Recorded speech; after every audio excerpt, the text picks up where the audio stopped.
People come from all over the world to look at London's street art, and now it looks like people power might win out in the battle over Banksy.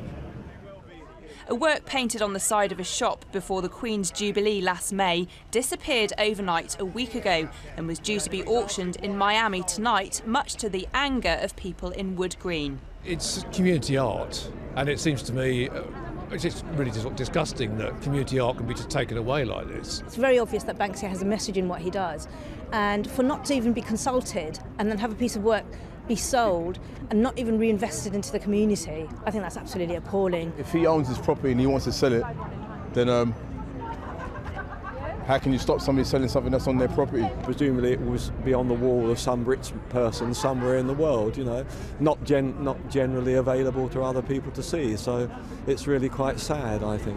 But after a week of campaigning and at the very last minute, slave labour has been pulled from sale. It's not clear why, but whoever had been planning to sell it hadn't stepped forward, and maybe it was proving too controversial. Banksy, or perhaps his followers, appear to have delivered their own verdict. This appeared in the early hours of Friday with just the words, "Why?" Street art, by its very nature, is vulnerable. Thierry Noir says his Berlin wall work was stripped by East German soldiers and sold in Monaco for £2 million. It was the soldiers, so I couldn't. What can I do against soldiers? No, it was nothing except to look at those soldiers.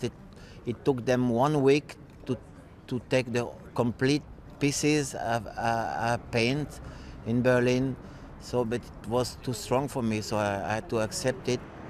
Other street artists are in agreement. They say that their work is not for sale. Street artists are putting their work on the street for people. You know, it's for communities, and it's an artistic expression. It's a public gallery. It's open 24 hours a day, and it's the biggest gallery in the world because it is the world. Whether the Banksy will be returned to the community it was meant for, or whether they'll be left feeling robbed, remains as mysterious as the elusive artist himself.